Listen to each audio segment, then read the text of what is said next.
Hello, everyone. It's 11 p.m. for me, so kind of late, but I have a couple of days off, so some chill casting happening after SDC. SDC was tryhard casting, now I'm doing chill casting. So if you're here for a good time, welcome. If you're not, you should probably be doing something else. Today I have for you a little bit of a treat, which is always fun. It's gonna be fun. It's gonna be exciting. I hope. I don't know. Should we hope it's gonna be quick? I don't know. There's potential for it to be quick. We have sudden death. As everyone knows, my favorite game mode of Age of Empires. I'm of course the expert. Oh, just kidding. We have the Otter one, who, yeah, once again asked me to cast a set of his. Apparently, I'm his new favorite caster. So that's what we're gonna do. I am keeping an eye on the spectator dashboard. No, sorry, not the dashboard. Captain's mode. In order to catch the drafts, because we are casting this live, and I don't even know how the bracket looks like, to be honest. I'm sure it's somewhere. Wait, actually, let's do this properly. I'm gonna go on the hunt for the brackets. Oh, I'm getting the drafts as we speak, so that's good. So this is going to be maps. Let's put that here, so I can share this. Alright, and I can share this. Perfect. We are making progress, so let's make this visible for everyone. Alright, perfect. So, as we're waiting, center drafts, this is winners bracket quarterfinal. Okay, yeah, that's perfect, because I didn't really know what this is. I just knew that this is like best of 5 in some sort of double elimination bracket, but alright. Can see you, Other one fan. I mean, you kinda get attached to people if they give you enough attention. And Other has given me a lot of attention and a lot of praise, so the attention-seeking guy that I am, of course, I'm gonna ride that wave. So, good luck, Other. Good luck.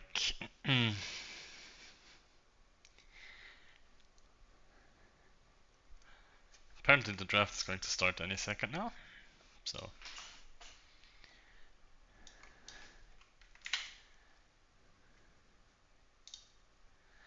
I mean, honestly, I would have taken a picture for his opponent too, but I didn't have one, so. The Otter one picture I've used quite a few times now, so there's that. And the draft has officially started. We are watching this live now, and we have Hideout picked first for Timmybob, and no surprise for the home map for the Otter, because he's always played that map. It's you start with 2 castles. There's a lot of potential for petards and stuff like that. So I know he's played it a couple of times. Triple tunnel banned. Not a big surprise. Not a big surprise. Jungle Rumble gone. Also not the most popular map. Like 2TC maps is always pretty hard to play if you didn't really practice a lot. So yeah. Also there's 2TCs. So for some, maybe if you're just playing for the sudden death aspect, so you one-shot the TC and then you win. Of course, Jungle Rumble, you have to put in a little bit more effort. Oh, Arena, I know Otter's not going to be happy about this one. Because I know that Otter has been debating to ban Arena because of a couple of reasons. However, Wellspring's a lot of potential there as well. So, alright, with the Aqueduct, pretty unique mechanic actually, if you destroy it to blow open a base. We've seen some games where the Aqueduct hasn't actually been destroyed, so people are figuring out other strategies on that map. Lots of maps are chop wood into traps. I would think so. I mean, on Hideout, we might see what the random bans are and the picks in the Civilization draft later. I've seen a couple of Khmer and Ballista Elephants cutting on Hideout, for example. So, chop wood into traps. I have played a couple of these maps against people like the Otter one. I've played a set against Barrels. We're not talking about that here, but I have a little bit of experience on these maps. Some of them, or a lot of them, will be decided in Castle Age. I also think on some maps there's potential to finish the game in Imperial Age, especially on maps like Arena, if you can't break your opponent before then, on Canberra, if you manage to hold the water and go something like Byzantine Festum. So yeah, there's potential for this. Palisades Socotra, that's an interesting map. I haven't seen Otter play that one so far, I think. So Woodline. Woodline's wall maps are being banned besides Hideout. That is true. That is true. I mean, Socotra is also a Palisade pre-walled map, so there's a couple of those. Like Ring of Reeds is one of them. Canberra is one of them. So there's a lot of Palisade maps. It's a clown tournament in the end, right? We're on John Slow's Discord. So yeah. So the draft finished. Every single one of these maps has some sort of pre-built walls. I mean, on Akurey it's obviously not around your like initial base, but honestly you might just get rid of those walls entirely. They're not really doing anything. But yeah. Now we are going to await the 15 random bands of civilizations. Of course, if players have prepared unique strategies which are dependent on civilizations, they might get really unlucky there. The draft has started. Jurchens, Mayans, okay, sorry, Maya, as people call them nowadays, Chinese, Vietnamese, Britons, Mongols, oh, Bengalis, that's an interesting one, Saracens, okay, oh, Spanish and, oh, phew, okay, Spanish and Saracens potential picks for Akurey there. Khmer is gone, a civilization that has a built-in unit that can cut. And Koreans and Persians. This is a rough draft. Like the second half, kind of eliminating a lot of civilizations that people might have used or might have wanted to use. Let's see. What's the first pick? There is a snipe, so if you show your hand too early with civ prioritization, then you might run into a couple of problems. Banishing all archers. Oh, I like that word. Banishing. You're not banning them. You're banishing them. Oh, Bohemians is open, of course. Bohemian, that's a strong one. Though that's a really good power spike. The wagons did lose a little bit of damage on their second projectile, so there's that. But should still be a pretty good like castle drop civilization or monk rush civilization even. Huns is an interesting first pick. That's not something I expected. Maybe a little bit of Tarkan action to snipe a TC. That's something I haven't seen, so I might be excited to see that. The Wu, oh yeah, true, that civilization also exists. The one that's everyone afraid of nowadays. So, I mean, there's still potential for civs like maybe Malay, maybe, let me think. Wow, Burmese is gone too, that's a rough one. I mean, for Arena, we've seen a lot of DLC civilizations, we've seen a lot of, oh, wait a minute, talking about Arena. Oh, yeah, there's the Malay. Nicely done.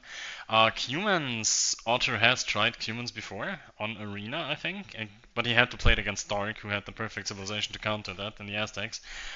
Byzantines on the other side locked in. That's one of the civilizations that can actually finish the game in Imperial Age very well, with the cheap Imperial Age coming in. Also, a little bit more HP on basically every building, including the town center and walls, is also kind of helpful. Bohemian students might be good. I mean, Otter, I know for a fact that he likes. I mean, he's good with Teutons, but he doesn't necessarily like them, which is kind of not really contradicting, but it's weird. On Arena, we've seen a lot of DLC civilizations. We've seen the Wu and the Wei be especially popular there for some reason. Maybe people like to go traction traps. I don't know. And there's the Wei. But I think the Wei can also be played on Hideout pretty well. Just civilizations that can... Oh, Gujaras, I know where it's... Oh, I think I know where the Gujaras go. I have a feeling that that's for Wellsprings. Of course, the early mill just benefits the Gujaras very well, and also the amount of food you get is perfect for fast castle builds with a couple of elephant rams, which with the bonus damage it's so dangerous on that civ. That's how our base and I managed to cook up a strat to beat Licks with, which we're kind of proud of. So I can see why Teuton awkward. Yeah, Teuton is a little... It's a little weird. Like, yes, the tower is nice and everything, but do you really want to garrison 10 villagers? I don't know, I'd rather do something else. I mean, it's good if you're up against monk civilizations, with the bonus resistance. And then again, Otter says that Teutons are bad because they don't have light calf, but I think yeah, it's a double-edged sword, I guess. But Gojaros is definitely one of Otter's favorite civilizations, so I'm not surprised to see it here. I mean, we always have to maneuver our way around that one snipe that's left, so you can't just go one civilization for one map. You kind of have to spread your civilizations out, so you can have like 2 civilizations per map at least that you can consider to play. Georgians is very interesting. I mean, that's also something that could be very strong on Akerai if you hit Castle Age and then you just go for a couple more Naspa. They still produce pretty fast. I mean, they did get nerfed, but they still produce pretty fast, and they can eat the TC. And they're also pretty good to snipe potential P-tards coming in if you spot them. So one civilization less. Other picks are very interesting. They are. The Franks getting picked up here. That's something I did not expect. It's getting even more interesting, and answered with the Magyars, the both typical scout civilizations picked there. Okay, now it's getting interesting, and these snipes are about to happen. So, what are we gonna see? Honestly, I think Bohemians or Malay should be sniped. Yeah, Bohemians is gone. Portuguese is gone. Fair enough. Fair enough. Portuguese can always be strong. Honestly, I like other ones drafted a little bit more. The Turks are dangerous for Timmybob. From the way the civilizations and the max he picked, there might be something like a fast imp for Turks coming in, which can be hard to deal with. So, we are going to start game 1 with Palisades Socotra. Okay, let me try to predict the civilizations. Palisades Socotra. I can. Honestly, I can see humans there. I could see humans there, but I can also see Georgians there. Because you just go out with the Georgians with the mule card, collect all the deer, and then you go scouts and control the map a little bit. So I can see Georgians on Palisades Socotra. I can also see humans on Palisades Socotra because I think that Malay can go on, like both Malay and Wei can go on arena or hideout. So I think humans might even be in the cards here for Order. So Franks' Castle drop for Teuton hater? Yeah, probably. Okay. I'm gonna say humans or Georgians against. What do we have on the other side? I mean, if we start things out on a map that's close but palisade walled, but you have to extend to every single resource. Oh, that is hard to call, man. To me, I'm sure it's not going to be Byzantines, it's not going to be Turks. The rest I'm not quite sure for. Like, the rest is a little bit weird, if you ask me. Infantry sets are very Socotra meta, but wasn't any picks of both players. Yeah, it's the thing. Like on Palisade Socotra, I've seen like Goths or something be very, very popular. Like not just for the laming aspect, but simply because infantry is kind of good. Like some Goths, Incas maybe even Dravidians. You can make an argument for. I don't really see a lot of civilizations that he could use. Maybe the Wu can pack a little bit of an early game punch with the infantry. So if anything, we're looking at the Wu here. But yeah, I'm not too sure about this. Like I've had easier drafts to analyze and digest. But yeah, let's see if we have found the game already, or if the lobby already exists. Whose draft would I prefer here? That's an interesting question because I'm not the biggest expert on these maps. I've played a couple of these, so I have some ideas what you could or want to do. But yeah.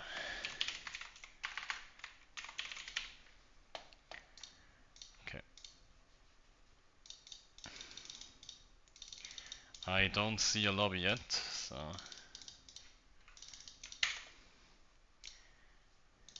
Oh, I have a lobby code. Perfect. That is going to be.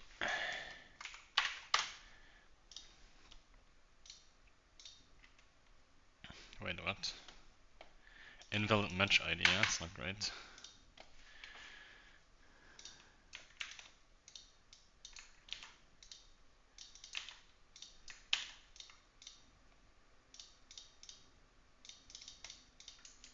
Yeah, that doesn't work.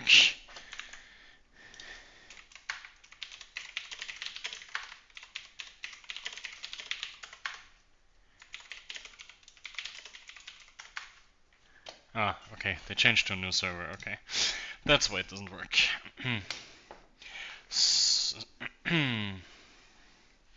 Timmy drafts I found depends a lot of execution training and lots of fast imp sieves. Yeah, that's the thing, right? Like with Byzantines and Turks, fast imp is definitely something he has cooked. I'm still surprised by the early Hans pick. Like first picking Hans, that's a civilization you could have always picked later. Or maybe that's one of the people who says, I'm gonna bait you into sniping something, so you actually don't know what my important civilizations are and just pick the important civilizations later. That's something the snipe kind of incentivizes you to do, but not sure if it's worth to just sacrifice a pick, so to speak. So yeah. Let's see if I can catch the new lobby. Alright, I'm in. Let's go. Yeah, so we have 2 minutes to talk about anything you want to talk about before the game starts. So let's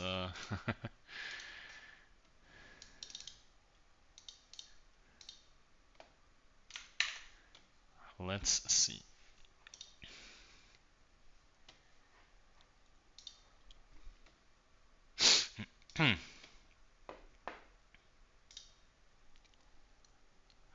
I'm just gonna lay back, take a sip of my coffee. Alright.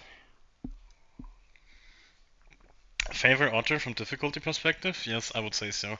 Especially because, with the exception of Arena, there's not really a map where I think the fast imp would be necessarily good, or you would have time to pull that off. Especially because Otter, what he's doing, from the moment he hits Castle Age, he will be hellbent to kill the TC. So it's gonna be very difficult. On maps like Canberra or Arena, the fast Imperial Age might work a little better. But let's see, maybe he's cooked something. I mean, it's not like Turks can't play with castle drops and Castle Age 2, so also pretty strong. So, yeah, we are going to fast forward a little bit into the game. In the yellow, we have the Otter one. Fellow German player who is kind of a specialist in these settings. I hope I didn't go too far forward. Both players, for now, spending their time pushing their near. And as far as I can see, there's an elephant on the red's TC. There wasn't any laming going on. Some people do that because the boar, or in this case the rhino, always spawns towards the outside of the walls. The same goes for the deer. So we've seen many people send many people go forward with a couple of villagers. So Maxi, are you playing this? Because this might be the map for you. Because this is basically completely free to lame if you want to. So I could expect you to quite like this map. We do have the Huns for Timmybob. I'm gonna have to find out what to call him, honestly, because I don't want to say Timmybob the entire time. You weren't invited. This wasn't an invitation, I think. This was Silver League. I think everyone can play this now. I thought this was free for everyone to join? Maybe I'm mistaken? I don't know. Otter going to try Feudal Ram Masterpiece? I mean, I think that's what humans are for. Everything else would kind of surprise me. The one thing, like, fast castle builds look kind of tempting because you're pre-walled, but then again, if you look, all your resources, like the minerals, the stone, the golds, they're all outside of the walls. So if you lose map control, that castle drop won't really be effective if it's going to happen at all, because you will always just lose the map against Feudal Age army. That's a bit of a problem here. Too many golds to lame him, but stone I guess one could. Yeah, I think if you take away this stone. But honestly, the best way to deny is just go for Feudal Age army, and we see a lot of people do that actually, so I think Feudal Age army is the better call here. We do see Timmybob go up. I mean, he's picking a bloom, so I assume he's going to go up. He's not housed, it's Hunt, so that's an impossibility. Not the cleanest Stark Age here, a little bit of inefficiency, but not too big of a problem. On the other side, what build do we have here? We have 20 villagers into Loom. That screams double range rams, yes, I would agree with that. And the way you defend it is by doing heavy Feudal Age army yourself. So if you see humans on the other side on this map, on these maps, then you should probably not try to go fast castle. But then again, what do I know? One important aspect, you can never drop your castle in a way where it immediately ranges to TC. The walls are far enough out to do that. However, I like this. This is something that I learned on this map when I practiced, is you can just always, or very often, you can short wall to your gold to have it easily accessible. And that is a very, very brave forward stone to take here. That is kind of interesting. I mean, if the pressure comes through here, maybe we're just going to be blind to this for the entirety of the game. That's something I can definitely see happening. We are going to berries, not the best food economy at home. Not quite sure what this build from Timmybob was supposed to be. We have a barracks, so there's probably going to be a building coming up for a feudal age army. Which is kind of confusing me, because we are taking stone. This is looking weird. We want to tower drop, that's what we want to do. Do we go for a second building? No. So the only thing we want to do is tower. I mean, come on, if you tower, you just put it right up against the gold. This is a little bit too far back. Maybe we don't want our opponent to see it. That's something that can very well be the case. The problem is, we do see it anyway, because gates have a lot of vision. Now, even then, it might have been in range. We have more villagers, so this tower might go up faster, but Red started building earlier with 4 villagers, so for now, we can completely deny the gold. Not too bad, not too bad. We will long-term lose the tower war here, because we don't have enough villagers and we don't have repair builds. I mean, we could repair, but we're just not sending the same amount of villagers. But during that time, this gold will not be taken, and it is going to be 5 to 4 idle villagers. So for now, this looks pretty solid for Timmybob, who is following up with an absolutely terrible tower. I think we should only repair with 1 villager here. But that's hard to micro, so just ungarrison everything might be easier to do. This tower is not doing anything. I don't know what this is. This is... yeah, I don't know. Honestly, yeah, you should tower here. However, the ranges are coming up for the outer one. For the for the siege workshop, we do need a blacksmith at some point. So, yep, it's coming up as we speak. We start archer production out of both ranges immediately while we have been tower rushed. Not too bad. The question is, where are we taking gold for these archers and potentially fletching coming in? Oh, we're doing it in the top, okay. So, yeah, yeah, big question mark. If I had paint up, I would throw a question mark on the screen. Because, yeah, I'm sorry to tell you, Bob, but everything's happening towards the top of the map. And he built the second tower in the line of sight of the walls. Yeah, he didn't even put it up against the walls. This is just so easily defended by, yeah, 4 palisades. That's like nothing. There's a skirmisher slowly but surely dying to the tower. Yeah, this is a weird approach. I have not looked at the eco so far. We are massing the archers, siege workshop coming up. I would expect that this guy is completely blind to this. Yeah, Timmy has no idea that it's coming. We do have army out in the field. The problem is we're not really using any. Like, this army won't break the tower position. This is rough. We have army on the field and we're still completely blind to what's lurking here. Oh, we show the archers. The skirmishers will try to follow those now. We don't have fletching, so the archers with fletching will be able to take this down if they want to. Oh, we don't spot the siege workshop. Yeah, that's bad. And with fletching, we can take out these skirms relatively easily. Fletching just making such a big difference in these fights, and we are now we're not continuing to produce archers, now we are again.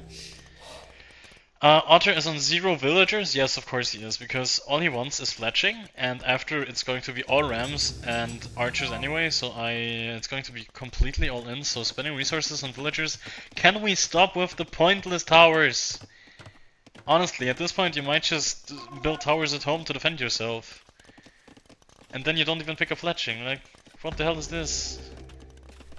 You build 2 towers and you're not threatening anything, you're not denying anything. This is... And why would you pick why would you pick Huns for this? If you tower rush like this, then why do you pick Huns? Pick Incas, Koreans, like, I don't know, Malay even. Bengalis maybe, but this is... I don't know. like Huns don't do anything for you. This tower I like a little more because it kind of secures the map control in the middle. It kind of still hits this gold, and it might like help a little bit with defending. But these two towers with the villagers forward, that's nothing it's not something the Huns are particularly good at, or not something that the Huns can necessarily afford. How are we looking number-wise? We are doing the typical auto thing of massing our units before sending them in, especially out of vision. That can be very deadly, and I think my prediction, in a couple of minutes, red is going to be focused here, and there's going to be rams and TC dead. That's what's going to happen. And this game, I call it now, this game is already over, because Otter is just playing the game mode, he's playing the map. And Timmy has no clue that this is going to be coming. He has no idea it's like he has no idea that we are 2-digit archers with fletching. He has no idea that there's 4 rams on the way. Okay, I'm just gonna zoom out, and we're dead. Bob just doesn't know it yet, but we're completely dead. There's no way to defend this now. There's 0 chance. The only chance he has is immediately will fight the rams, which the vills will get killed by the towers, by the archers. And there's no chance to even rewall this. We have 0 army at home, all the army is forward, and the forward army is getting drawn in by these archers. I mean, it looks sloppy, but Otter's probably happy that the army is here. That's exactly what he wants. The sneak is coming from the left. And now the question is, how fast do we realize? We are going for men-at-arms. The men-at-arms, I mean, we have to react immediately if we want to have a chance. We do have to pull the army. Yeah, the army is coming back, but it's already out of position. And this is the perfect response, at least. The only way to kill these rams is by vill fighting, and you have to pull the entire town. The skirmishers can be good against the archers, and the rams can die to the villagers. Honestly, I might have underestimated this, but this is enough vills to kill the rams, and the skirmishers can... Oh, the skirmishers are hitting the rams, the skirms are supposed to hit the archers! TC is still standing, and we only got 4 economy kills. We're kind of fine. We are kind of fine, so... I might have spoken a little too early, so... This is... surprisingly a nice defense, and there's... I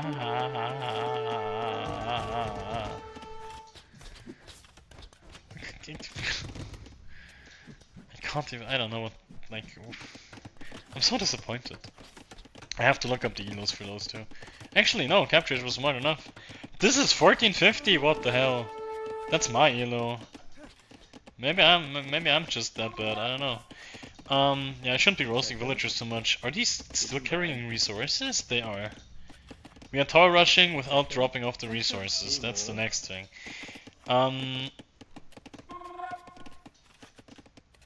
What do you mean it's the other way around? I'm not quite sure what you are referring to here.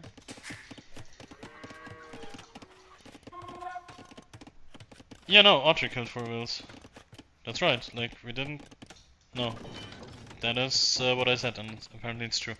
Okay, so the all-in kind of died right away. If I look at... the thing is, I saw Chris do this a lot recently, and it looked completely unstoppable with the same units. I don't know what went wrong here, to be honest.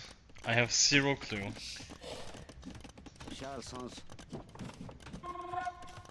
And now Red's kind of the only one of army on the field, and that might be a little bit of a problem for Otter. Because map control is everything, especially towards the later stages of the game. The problem we have, we are far away from Castle Age for both players actually, and we don't have a unit to break the base with. We are working towards that. We are picking up Arson for now 8 men-at-arms. There's no other upgrade on them, no armor, no forging. So we still need a little bit. We're plugging the hole with a market, I don't mind that, that's good. Yeah, if we didn't do these towers, we could have had a lot more resources already. There's the classic horse color coming in after 16 farms have already been dropped. So yeah, that's something. Otter building like slowly but surely creeping forward with those walls. securing a couple of more space on the map for himself.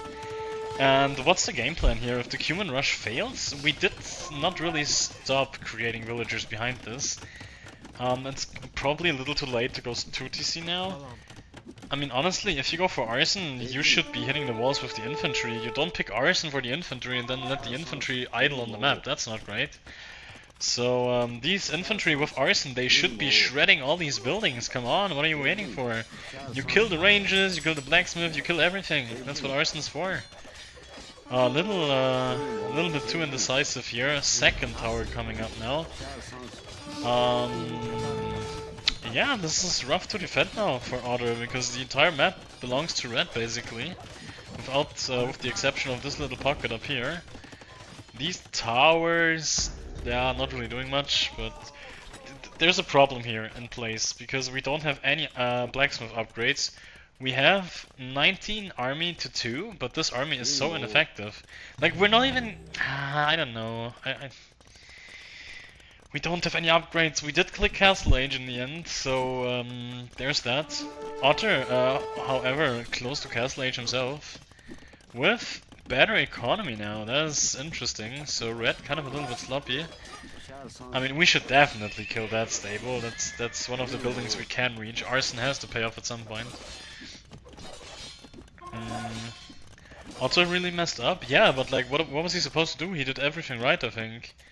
At least from what I know.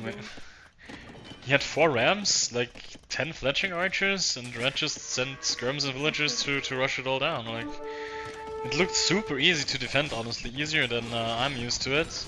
Stable goes down. So that's kind of rough because apparently Otter wanted to play cavalry now with the scale barding armor. I think cavalry is reasonable here. I mean, honestly, these skirmishers don't do anything. You might as well delete them, but second stable coming up, third stable because the first went down. We do get all the necessary upgrades. We have foraging armor, bloodlines coming in, and then if we mass a couple of knights, we can still kill this. And if we lose map control as red again, there is the potential for Capped Ram and Castle Age, so we might see another ram push to follow this up with. Now the question is, why are we not really... Oh my god, we're pulling the entire village to drop a castle. This is open! This is open! We can drop the castle here. Oh, we're in big trouble. Otter's in big trouble. This is open. We can put the castle right in here. Just ranges to TC. Otter is in very big trouble. He doesn't realize this. He doesn't realize that this is happening. But that's exactly why you want to avoid to give your opponent map control. I mean, if the castle does not have fletching or botkin, you can repair the TC for a while.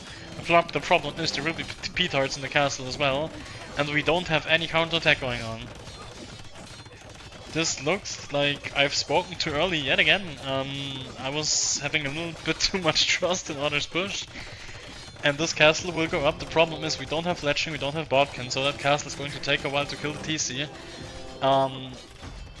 However, you can repair the TC for a couple... I mean, honestly, the range for the castle is... Wait, I have to turn this on. No, that's not it.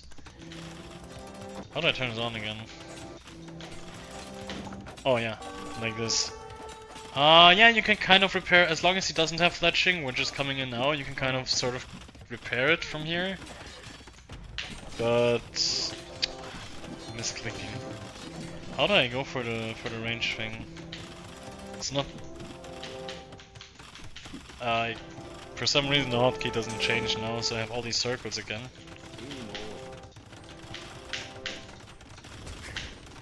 Yeah, I don't know how to change it, it doesn't let me change back. That's unfortunate. In any case, we are sending army underneath the TC to kill the repair wheel. That's not the best thing to do here.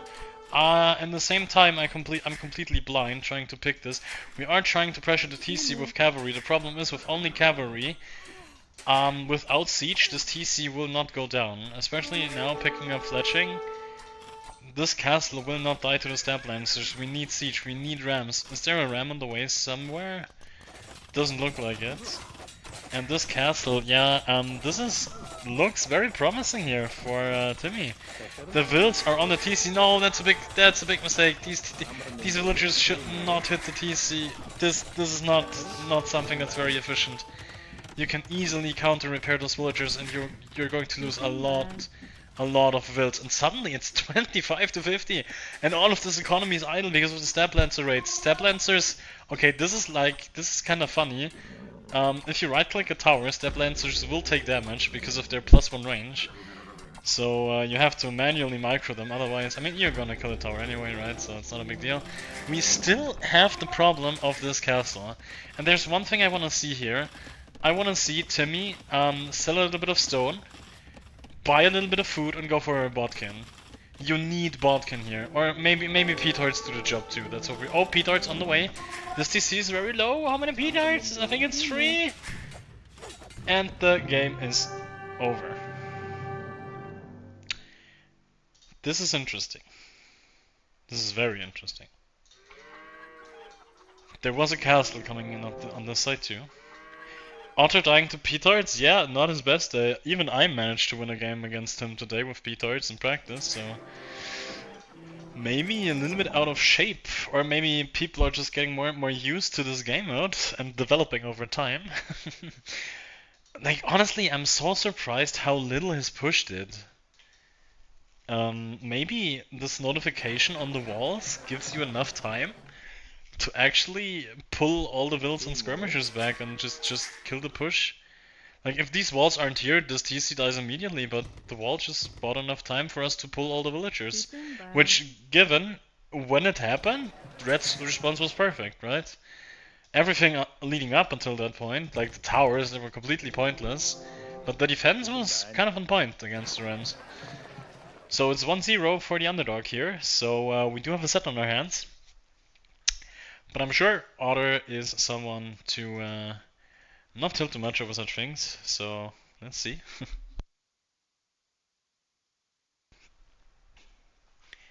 Four Rams can kill TC other day? Yeah, probably. But the fact that we get the notification on the walls and that we need a couple of seconds to break these first just apparently was enough to buy us a little bit of time. So, well, okay. So the score is 1-0 for our for Timmybob. Still have to find a different name for him. Alright, let's go to the draft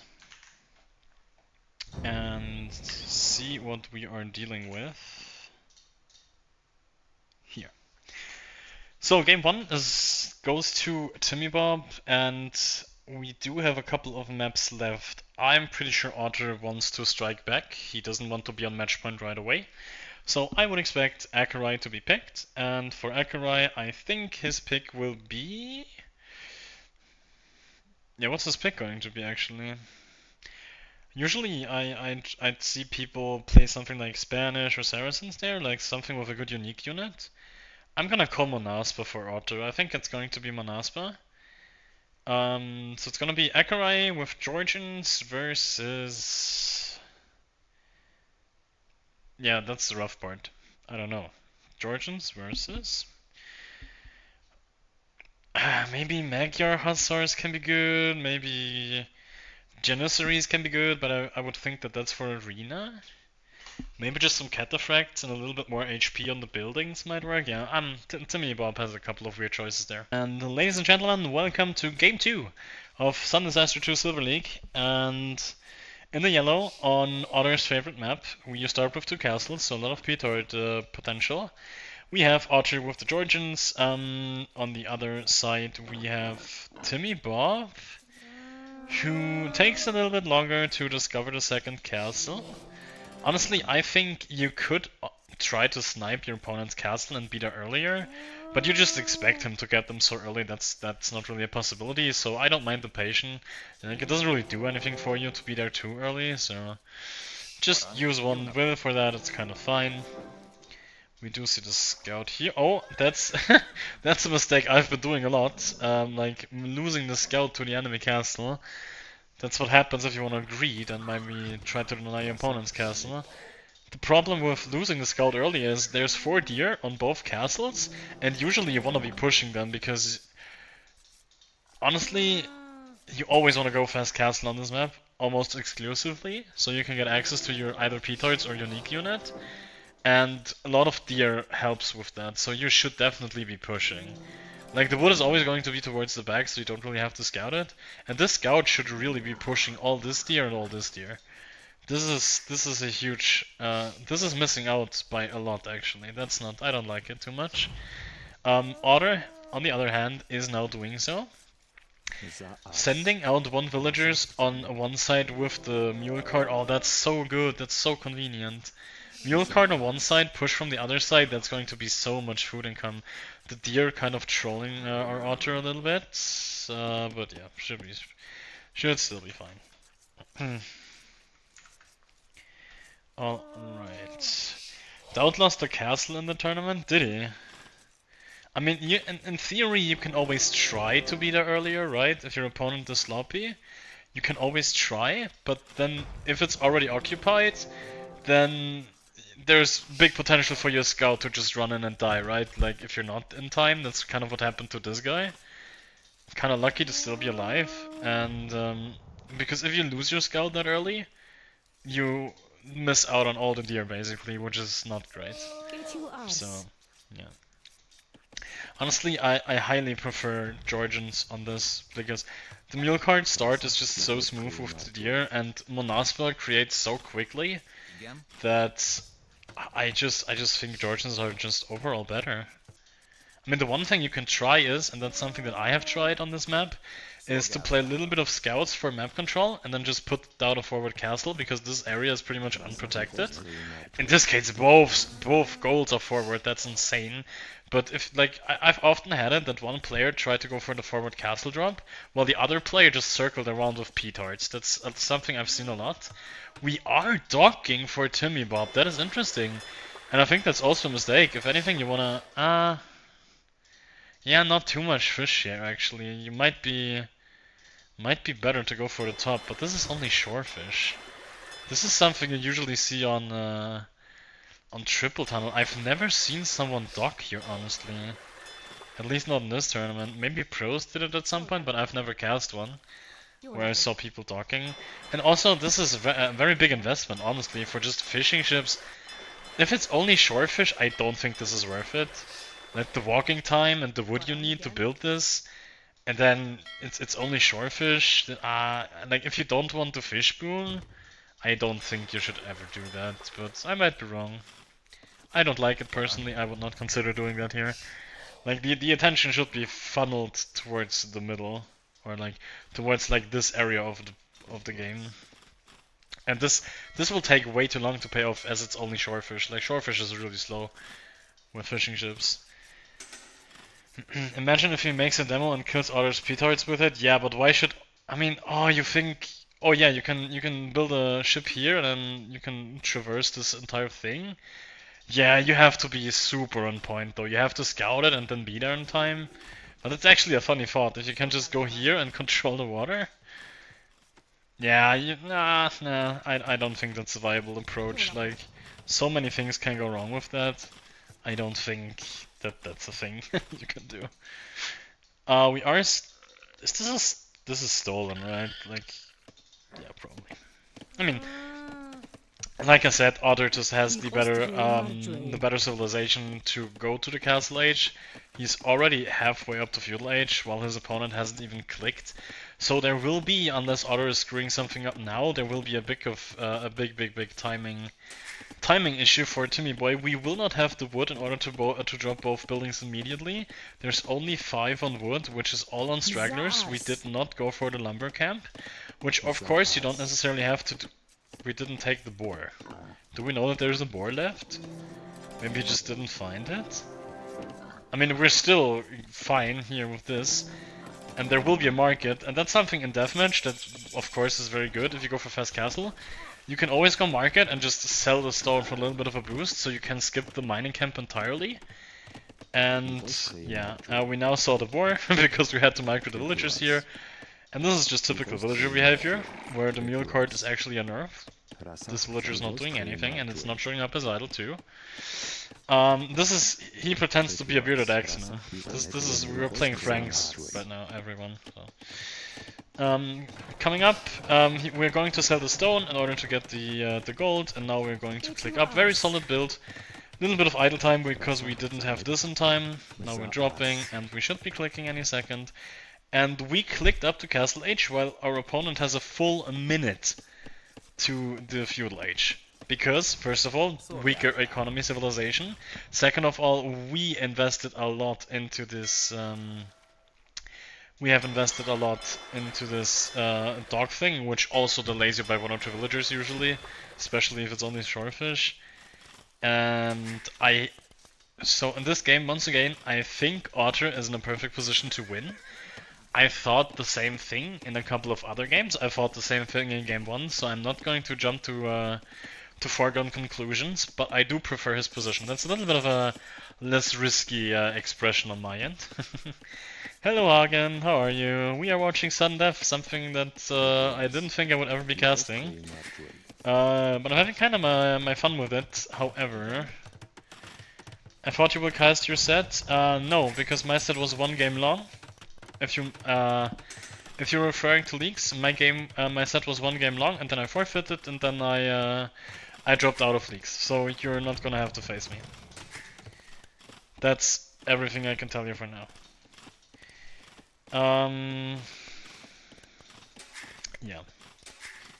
There's a couple of things happened, and I'm not gonna dive into them, but I got very upset and very frustrated. I'm not gonna jump into any reasoning, because I don't want to instill drama in the community. But I've had my reasons, and it's unfortunate, but yeah. I'm most likely going to be out of leagues. You prepared bans against me? We can play the set still if you want. We can still play it. My drop is not official yet, so we might just play your set if you like. For the fun of it. I've never played Copenhagen. I messaged Javisti that I might be leaving leagues over the things that happened, but it's still not fully like I have a couple of days to make up my mind, but I'm not gonna be into leagues a lot in the next couple of days, so I might not be training as hard. A little bit of a scout fight going on against the villagers. We are nerding out a little bit. Now the castle helping. Just pull this villager in castle range, you're completely safe. But no, we want that villager and we are going to get it. We are... Thank you for the follow! I can't read the name because the resolution for some reason on my screen is a little bit low. But still, thanks for the follow. I'm gonna call you out later. We are casting... Actually, I'm completely ruining my setup. Jesus, what am I doing?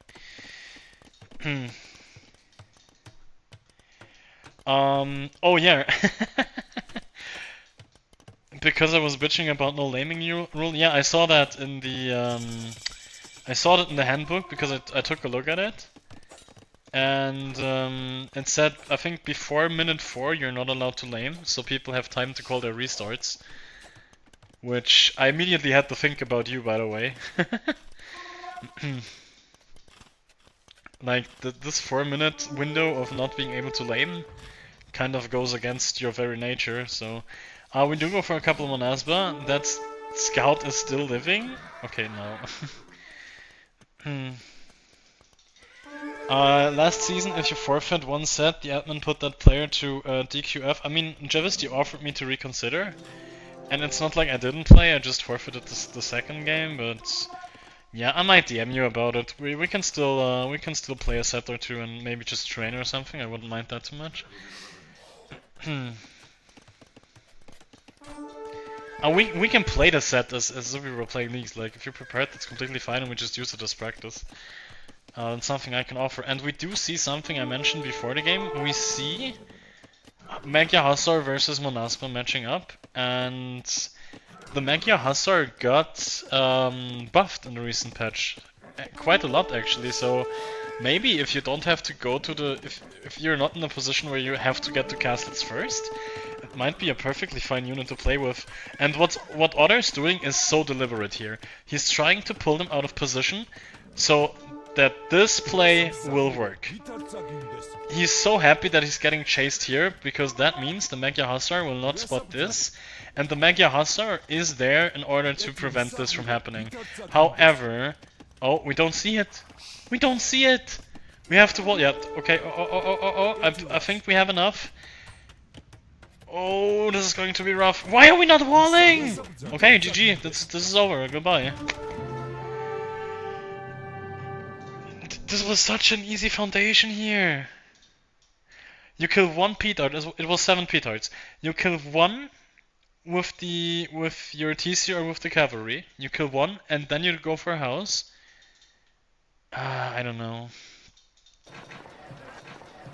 Yeah, Magyar Hussar do have bonus damage against siege. I think it's +3. It should apply to petards, but petards are weird. Petards are siege, but then in some cases they're not. Like, you don't need redemption and everything, so I'm not quite sure what's up with that. Yeah, okay, game over, and very well played by Otter. He had a big timing advantage, honestly. And I think the approach of walling the sides and then control the front with cavalry, I think it's a very nice approach from Timmy. It just was way too slow. And yeah, he was a little bit off on the quick wall there. So, we do have a 1-1 set, and Otter did manage to come back and strike back, so I'm sure he's going to be very happy about that. Okay. Let's fix the score. Let's go to the draft again. What Red was doing up top? Nothing. 0. He created a transport ship for some reason. Oh no, he collected all the relics, Huggy. He collected all the relics and he made a transport for some reason, and then, yeah, I don't know. Transport. Oh, you cannot walk. Oh, yeah, okay, sorry, my bad. You cannot walk there? Interesting. But yeah, he just collected all the relics. But I guess relics in this setting doesn't really matter. I would be super curious to see how Akurai would play out in RM.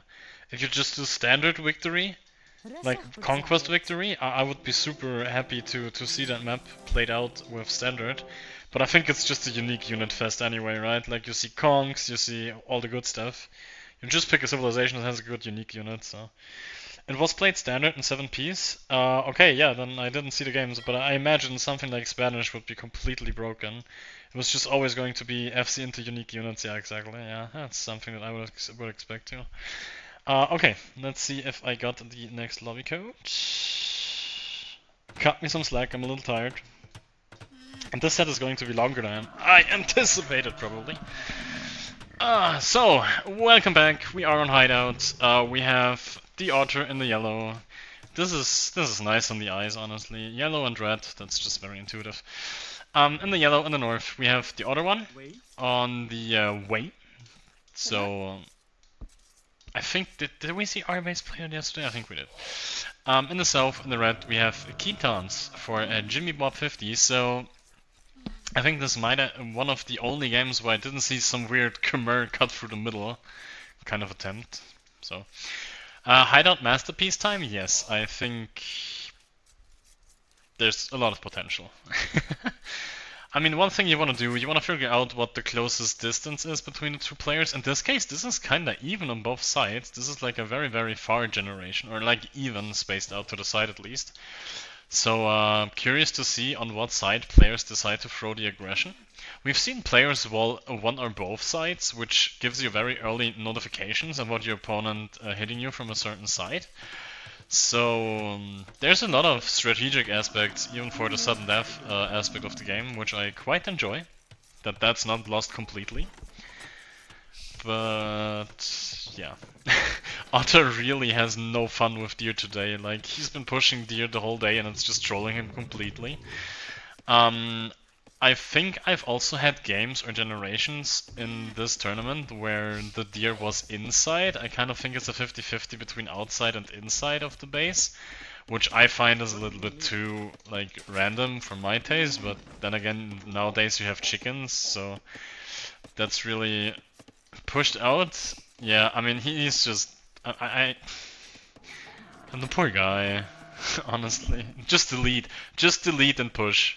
Honestly, like, we don't have, I mean, yeah, first of all we have to open this, otherwise it doesn't work. But you might just delete this and push it straight through, so. Deer outside shouldn't be much of a problem. I mean, yes, in theory, I think he should be able to do it. But sometimes the deer just does weird things, so. You can do it without the sheep opening it, yeah, but I would imagine it's going to get harder if you do it like that, so. I have no idea how, but it's possible. Yeah, there you go. You're just one of those Twitch chatters, like, you're just one guying the people. And actually, it's possible. At least you admit that you don't know how to do it yourself. You're not like one of these people. Actually, it's possible. Some sort of sorcery?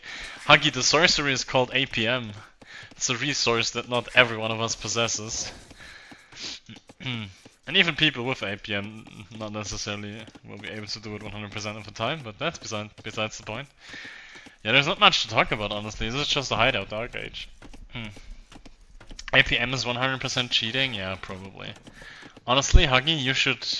If there's tournaments with limited APM that use a similar mechanic than the limited Viper series, you might be able to join that. I think you'd be one of the favorites to win the entire thing. I enjoyed that series, to be honest. Like, the limited Viper thing was very interesting to see how far you can get with strategy and decision making only. And that really, I think, motivated a lot of people to keep playing, because they've seen, yeah, I don't necessarily need that.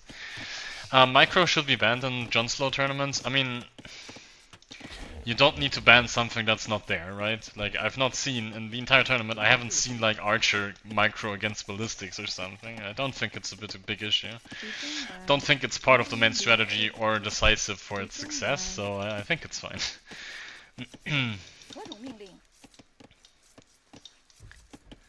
Bringing in the second boar here. Yeah. Ghost Rider chiming in and saying it should be banned in all tournaments. Yeah, I know for a fact that Ghost Rider and we don't like microing stuff. There is a pause. So once this game resumes, I would imagine there's going to be a little bit of chatting. One of the players maybe having to do something in between. Early GGing should also be banned in tournaments. We might ask Ghost Rider about that. I'm sorry.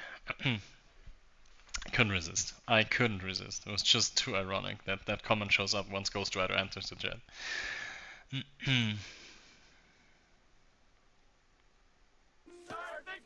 Alright, pause is done. I think they watched SDC. Oh, maybe. Oh, Saru was one of the watchers of SDC. Okay, then it makes sense. Cause you saw the Desert Cup game. Okay, perfect. Huggy, even Otter, when he DM'd me and was insistent that he is Horned Viper, and I was like, yeah, but if you're right, then you just broke the rules, so you're probably not. But yeah. I mean, let's not pretend anything else. Otter is someone who likes to be watched if he's doing stuff well, or he just likes to be watched in general. I'm not sure if you would approach me and be like, hey, I'm the guy who surrendered, please pay attention to me. Wouldn't really strike me as Otter, but who knows. In the end, it wasn't. So we all know who it was. It wasn't Limited Viper, it was Horned Viper, and he was very limited with his. Yeah, I don't know. Game time, I don't know. Maybe he didn't have enough time. Anyway, I'm struggling to come up with a game plan for Ketons here. I'm gonna be honest. Thank you! Saya2. Okay, yeah, thank you for the follow. Mentally limited Viper, exactly. Mentally limited. That's a nice way to put it. I'm struggling to come up with a game plan here for Timmybob. Kind of a weird civilization draft. Like, we did go Huns, and we won with Huns on Taliside Squadra, but I don't think we won because of the Huns, I just think we won because Castle. Teutonic T4. Okay, interesting, nice. Welcome to the stream. First time chatter, I see. Yeah, I hope you enjoy. We are in game 3 of this sudden death community tournament. Winners bracket quarterfinal. We have a big upset. We had a big upset in the first game. Timmybob actually defending well against the Cuman Rampush, and now yeah, I don't know what Keaton's do. Keaton's strat seems obvious but doesn't make less dangerous. Steppy's iron casting, eating Palisade. I mean, that's the thing. We saw Step Lancers raiding in game 1 too. But like, what do you do with the Step Lancers? You have to have Siege to follow it up with, right? Like Step Lancers, they don't really do well against TCs. And they won't really one-shot it either, so I don't know. They're just gonna die to the TC, that's the problem. Like, I love Steppies. Steppies break them super easily. But we need Siege. Maybe it's going to be like forward, stable, or village. Like forward, stable, plus Siege on one of the sides. Otter building market and deleting it. I did not see that. I am sorry. Yeah, we choose to keep the stone around. That is interesting. This is not the classic FC we've seen on these maps, because usually players go market and sell the stone. You could have gone market blacksmith, market stable even, and sell the stone for a better timing, better build. Picking up horse colors, so I mean, with the weight makes sense, right? Like you get the bonus villagers, so you always want to pick up those upgrades. So we might see an exception where Otter is kind of like a little bit more defensive, a little bit more economy approach. That's not something I see every day. Picking up double bit X2, nicely playing around the civilizations bonus. We are scouting for the opponent's building. Look at this base layout. There's 6 scouts? Yeah, 6 scouts. 7 scouts. I mean, I like scouts with Ketons. If you go foraging, you get +2 attack. The only problem is, first of all, these are in the base. It's going to take them a long time to go over, even with the mobility, and kill something.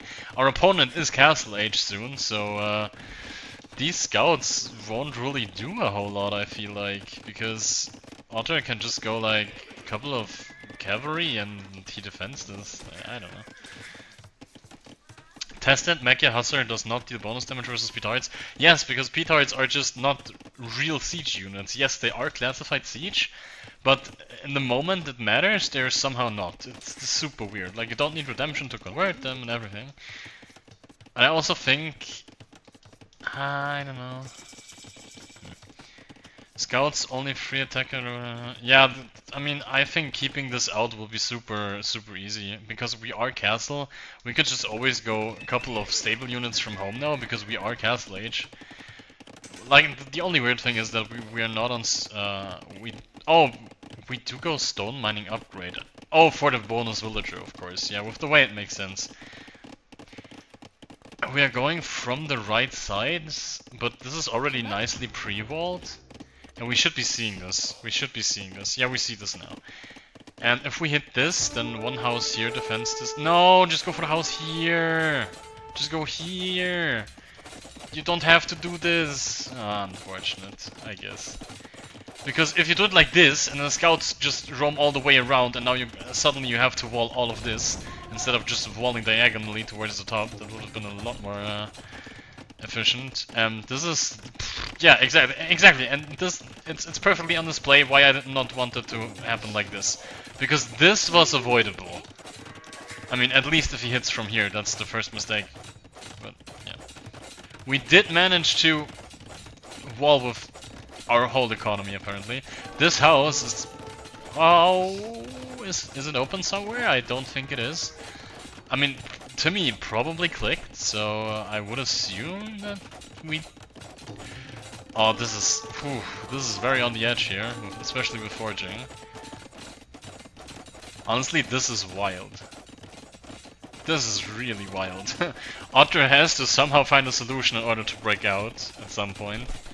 The stone is denied, yes, but we're not really doing anything with the stone, speaking as of now, so we are going for Janbai Raiders. That's exactly the strategy we saw our base do as well. And if we can keep the walls up, then range units will be able to defend this very nicely. I would prefer to see the fletching coming in, but the problem is we don't really have an economy to do that. And this is a moment where the market might have helped out a little more, because we are missing fletching, so we are going to take longer to repel this. 18 scouts, man, honestly. And why are we hitting the gate? You should try to... I mean... You just go, like, 9 scouts here, 9 scouts here, then you hit here, and then you hit here, and you can't be in every spot at the same time, right? I mean, Otter's not dead. What has to happen now, in theory, is you have to use the map control for Timmy to either go forward castle or siege. The problem is, we don't have stone, so it probably has to be villagers sent forward, which isn't really happening. But we are in a position where forward siege could do a lot. The problem is now there's finally the Janbei riders in the field. Bye bye Hagen, it was nice to see you. It was nice to see you. Looking forward to play with you, honestly, even if I'm out of leagues. Oh, we do get a nicer round, we can block this off a little bit. Oh, those are amazing hits, the double attack very nicely on display here. We did, this is blocked, this gate cannot open, it's completely blocked, and the light cavalry kind of shredding now. And Otter can't be too happy with his position in the game here. He does have economy, he was earlier to Castle Age. There's still a lot of scouts on the field. We did lose a couple. Finally fletching coming in, that's going to help a lot. The guy who deletes his TC and TCC2, the follow animation, I did not delete my TC, I deleted my camels in game 5 of the quarterfinal. That's what you probably remember. If you watched me play, then I was the guy who in game 5 deleted his camels on accident and lost the game because of it. That's me for... I'm also the guy who played an entire set on fast speed and didn't notice until it got casted, so... Yeah, I'm getting known for all the wrong reasons lately. I'm just going to own it. People have done commands about me, memes about me, I just embrace it. Now the question is, we do get chain barding, husbandry and light cavalry, so these things are going to be a lot more annoying and a little stronger. I would have preferred the next armor because we're Ketons. We would have gotten a lot more value out of it, but I think a little bit more food and we can still afford it. I mean, armor is always good against the range unit in any case. That spear is going to get eaten. Maybe if it gets another hit, it doesn't. Okay. Behind in Wilds as the way is rough, I would agree with that assessment, because especially we've picked up I think 4 or 5 upgrades at this point, so we're almost an entire melee bonus ahead in Wilds, or at least we should be. The problem is, if we manage to get a mass of these things, especially without siege forward, these things, slowly but surely, the more we have, the easier it will be to defend this. And yes, Timmy has the map control, or has had the map control for now, and he had the initiative on land. I mean, on land there's nothing else, but... problem is we can't really use that, because this is walled, and now, finally, Otto has found the timing to go out. That's kinda risky, though. Yeah, he has to pull back, and I think that's the right move to make. If you pull these back, and there's villagers coming from the left, and then you drop a castle here, you could always place a castle here in range of the TC, same thing we've seen happen in game 1. So you cannot risk it. You cannot risk to pull your army away, just in case there's villagers coming from the left.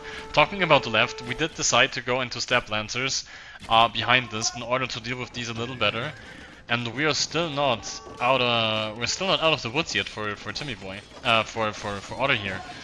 I'm not sure why we are mad at this mill, but apparently this mill has no right to exist in Timmybob's mind. And Otter has to find a way to break out of this. I mean, what do you mean comeback? Like, it's not like he's behind and there's... No! Go siege! Please, go siege! Not what is this? We don't need this. Why, what are we doing here? This makes no sense. Just go forward siege and kill this. And Janbai is just, I think, a decent play in general here. But I hate these ranges. I want these to be siege workshops so bad. We have the map control to do it. Go siege here and then go 2 or 3 scorpions shooting at these things, 2 or 3 mangonels shooting at the TC. It's going to be so hard to defend. Like, ranges don't do anything. What are you gonna do? Skirmishers behind the walls. Like, skirmishers are not going to eat the TC. Sorry if I sound upset, but I really don't think killing Mill to drop the castle, fair enough. That's we are getting close to the stone count we need, and we are going to see a big clash. Otter has to defend this somehow. Honestly, I don't fancy Otter's position. Like, the castle will go up eventually. We could buy it at this point. I think we should already send the Wills. That's a little bit hesitant. We should already pull the Wills, so by the time they've walked here, the stone will be there. So, yeah, point being, you should pull the Wills already, because you will be... If you only send them once you have the stone, it's kind of too late, because we still have to walk around the entire map. However, we do get a couple of good fights. This is a scary number of riders now. And we are managing to push this back. We were just a little late. No, why are we going skirmishers? We have to upgrade these first. I mean, we do have... I mean, we have armor. Yeah, great. Armor on the skirmishers, great. But, like, this is so expensive. Just go siege. I want siege. Scorpions. A couple of scorpions. These do... You can easily drop the castle. But skirms don't really do anything. You have to upgrade them first. I don't think you can afford them. Yeah, finally. Oh no, that's Otter's Siege Workshop, never mind. I'm not quite sure why he wants one. We're against like 40 cavalry units. Maybe anticipating the skirmishers here. There's still... Where's the villagers? We do... this is very, very inconsequent by Timmy. We have the stone, like, we should drop the castle now, but we're not moving. If you anticipate the castle drop, you should put house foundations here. What is... No! Put it here! If Otter is anticipating the castle drop, he should drop house foundations here. Or like just some foundations in order to defend that. I hate this forward, like these forward buildings. I hate them so much. I think, unironically, I think we could have already won the game if we went siege workshops forward instead of these two ranges a couple of minutes ago. And yeah, it's here it's me to pretend that I know anything about sudden death, but yeah. Yeah, you don't mind as long as go imp, but look at the resources. Like, Otter is closer to imp than Timmybob is. And now we gave him too much time to mass his range unit. Like, this mass wouldn't be there if 10 minutes ago there was a forward siege workshop with scorpions. And we do have to... Yeah, now the villagers are coming. And there is... Oh, Otter creating a nice choke point for himself here. There is Step Lancers. Step Lancers do well against those choke points. So this isn't too great. And we have the map control. Jimmy, we have to realize... No, don't. You have all the map control you need. You have to put it here. Please, put it here. You're on match point if you do that. Oh, no. This could have been GG already. He had so many chances in this game. I mean, at this point, I wish Otter comes back. Now I want Otter to come back, so we are getting punished for the lack of decision making we have. I mean, yeah, he thinks he can go imp, but why would you risk it? You have a win right here. What's Otter gonna do about this? Rams against 40 cavalry units? I don't think so. I'm just saying, we could have won this game.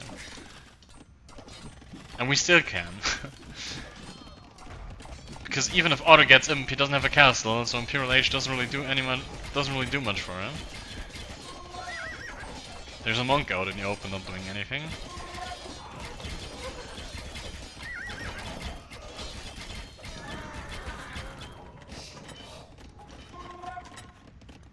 I'm not really sure what to say, like...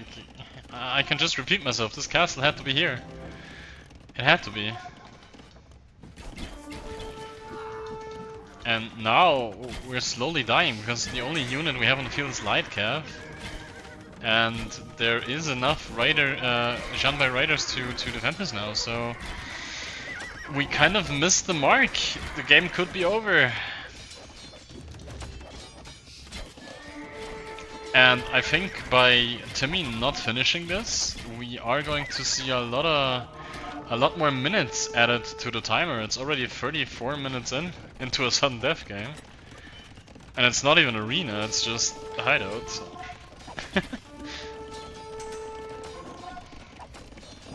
Both players going for archer armor at the same time, that's kind of funny. And Otter has now managed to stabilize, and if he gets a castle up at some point, might be able to push this back. And Khitans are not the greatest civilization in the late game in terms of unit choice. Nice, we are expanding to the right. Gold was about to run out in the base, we're getting pushed from the left, go to the right. I wouldn't mind seeing a little bit of walling here, so just to be safe that these villagers are safe.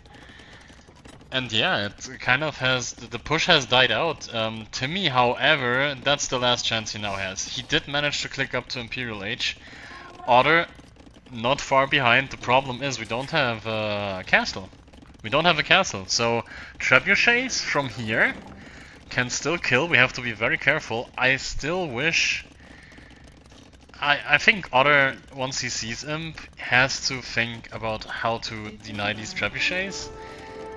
And I don't think he can build a castle soon.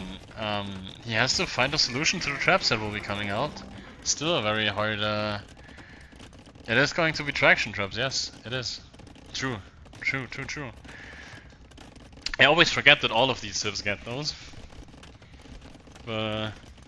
I'm not really moving my camera a lot, but I don't think it matters because nothing's happening here. I think this is the only relevant part of the screen. I mean, Wei don't, but Khitans do, right? So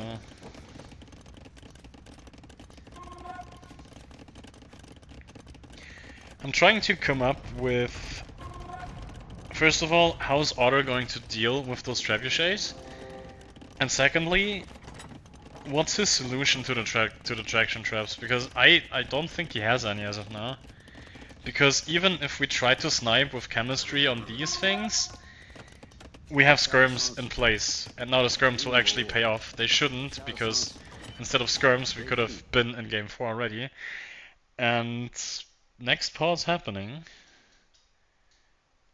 Maybe players checking tech tree to see what their options are. Traction traps do okay against regular traps if red doesn't have a sniping unit.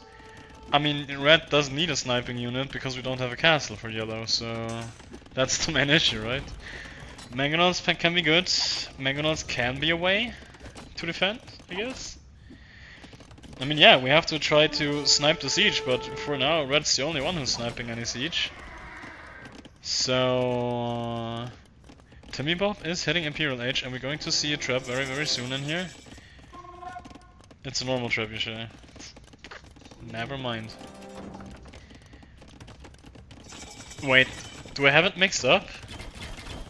I thought... Nah, yeah, I might have mixed it up in my head. Defensive castle for Otter, I mean, better late than not at all. The skirms are just so annoying. The trap should be able to reach everything it needs to, right? Like if we put it here and let it shoot here. But then again... Maybe the castle will help with sniping the siege. With the cavalry unit. Oh, this is brave. I don't think that's intended. Yeah, we're just now realizing. I didn't think it was intended here. This is a pure, like, no gold composition. But if we sink all our... Oh no, the traction traps are on the way. Never mind. Wait, I'm confused. Oh, it's because the player colors are so confusing. Traction traps coming out for Otter, so we kind of have something to push this back now.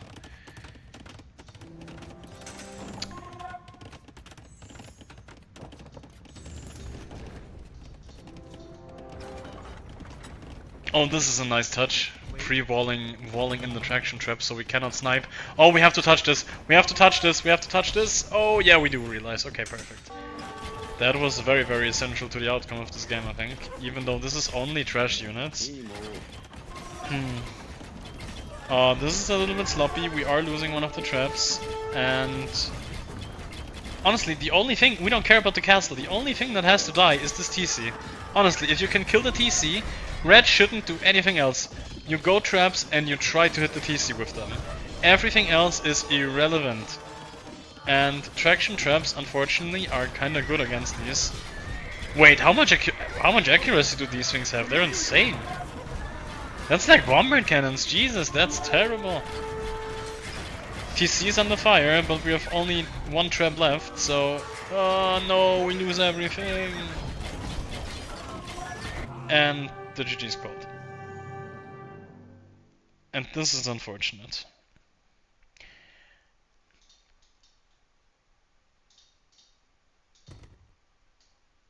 I feel bad for Timmy. I really do.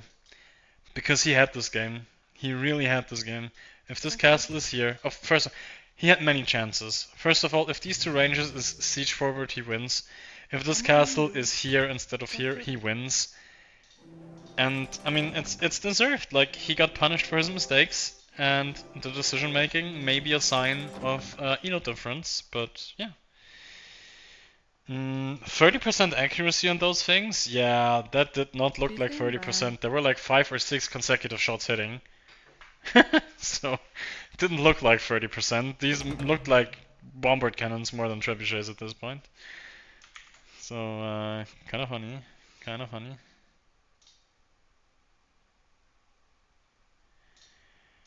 And, yeah, let's see.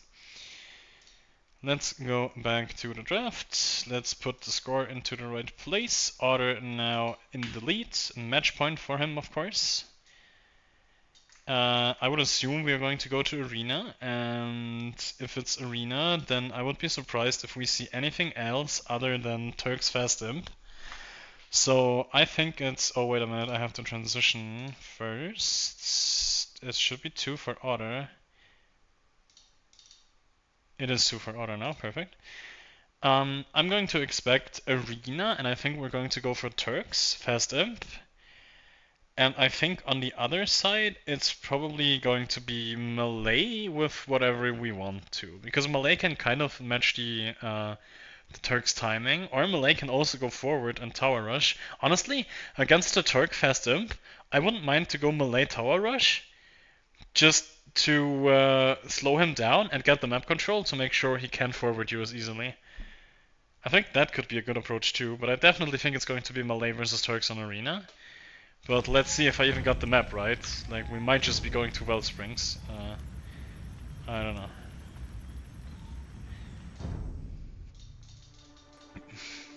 Gujaras would be best of via Turks, but Gujaras are for Wellsprings. Yeah, I would be surprised if we don't see Gujaras on Wellsprings. I think Gujaras is the best Wellspring civilization by far. Well, let's hop into the next game. Potentially the last game.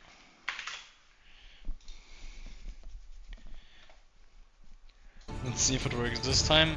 I'm unable to find, so there's something wrong with the ID of the match. No, it's fine.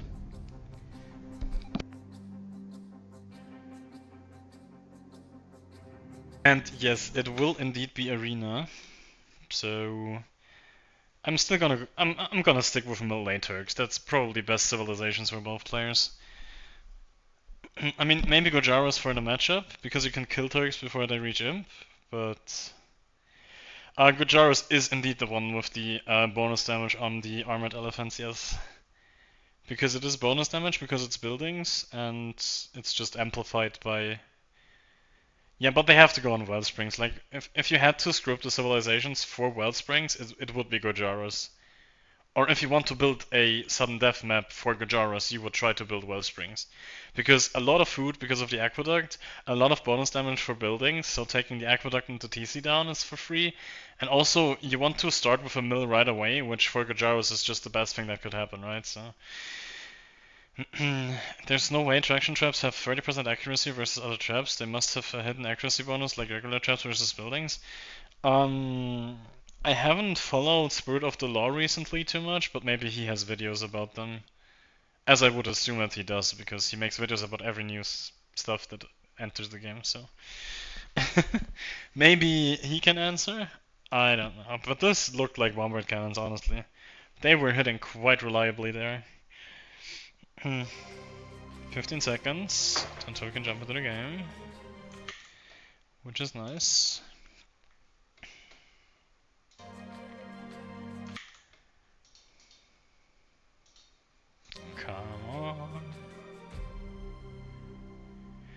Oh my god, I was actually wrong for Timmy. I thought I might be wrong on Otter Civilization, but that is not the case. I'm wrong for... I'm wrong on the other end. I am wrong for Timmy. And that's interesting. It's not Turks, so what's Turks there for then? This is very interesting, nice. I don't mind being wrong, because if my expectations are not met, that means that I'm gonna get something I didn't anticipate, and that excites me, so perfect. In the yellow again, we have Otter on the Malay. Malay, one of the best civilizations on Arena in the game. On RM, on standard RM, the higher elo players and pros tend to do a little bit of a feudal boom with Malay. That's a build that I have adapted for myself too. You just go horse color double bit X, and then you still hit you go for a couple of farms, and then you still hit competitive castle timings, just with better economy. And Genoese Crossbowman, thank you so much for the raid. Thank you, thank you. We are currently in potentially the first and last decisive match in the sudden death tournament for the communities. So I see a couple of familiar names in the chat already. Dr. Loops hiding out in your chat. Yeah, I'm sorry, my Nightbot is not configured properly. If someone has experience with Nightbot and how to deal with that, please tell me how to. Cool. No, thank you for the for the follow here. So we are casting Sudden Death, my favorite game mode, of course. Jag Warrior with the follow as well. A lot of familiar names. Hello Spaz, hello Jaguar Warrior, hello Python. And damn it, that's a lot of exploding TCs. Genbo hit to we are dropping like fly. What? Genbo hit to we are dropping. I'm not quite sure if I can retweet your time here. Bro, Nightbot hates me. Yesterday it timed me out for asking someone to commit Sudoku. I mean, why are you asking people for Sudoku, man? Do you need math like lessons or something? In any case, if someone is familiar with Nightbot settings, feel free to hit me up in Discord or wherever, because I really need to fix that. Because I think Maxi at this point has been educated so much that Maxi doesn't even write the usual stuff anymore. I can DM you? Yeah, of course, sure. Robotic Pro, thank you for the offer. You know Nightbot? Yeah, but I think Nightbot knows me, and I think it doesn't like me. It doesn't like my viewers too. So, yeah. Alright, it's great that this is happening on Arena Dark Age, so I can actually take the time to talk to you, to all the new people coming in. You used to know Nightbot. We had a fight. Yeah. Did you not know? You just have to apologize and buy it food, and then it likes you again, until the next comes around. You know. I think you know what I'm talking about. Yeah, you have to buy it food. It's that simple. Usually, it works. Alright, so we have Byzantines versus Malay in sudden death settings on Arena, which honestly, this is a complete... These two civilizations, they have one very, very essential similarity, which is they are great at getting to imp fast, because for Byzantines obviously it's cheaper, and for Malay it's faster, or as T-Time would say, they always advance half an H before the opponent. Nightbot side, chat moderation, turn off excess emotes, whatever else you don't want. Here's the problem. I've set up the stream and everything Nightbot related 2 or 3 years ago, and then I didn't cast for like 1.5 years, and then I forgot how to do anything. And I've only recently got back into casting with SDC and Otter pulling me into the sudden death casting, so he always wants me to cast, so fair enough. It's fun game mode, fun linear game mode. The question is, what do we see here? I think the Malay before Imperial Age should be the ones looking for the aggression. They will have better economy, they will have better timings, simply because they age up faster. They basically do the timing and the bonus eco with the same civilization bonus, which is the aging up, which means you will have more wolves compared to your opponent, and it also means that you will hit the timing quicker. However, Byzantines, are a very nice civilization to defend with, because obviously your buildings, including your TC, which this is all about, have a little bit more HP. Same goes for the walls, or therefore any building you place if you want to wall behind. So it's a little bit harder to break them, and I think in this game Otter will have a little bit more, and this is something I like to do as the Malay. Go forward, you have the bonus villagers with the faster aging, and the tower rush is just something that's very, very beautiful with the Malay, because usually if you tower rush, you put yourself behind economically because of all the builds, but that's exactly why Malay can do it. Nice transition to the stone to be able to continue the tower chain potentially, because with Malay you have the bonus villagers, so if you can tower rush and your opponent has to defend it, he has to pull off villagers of resources, and he is forced to defend you and invest into the defense, and Malay loves that.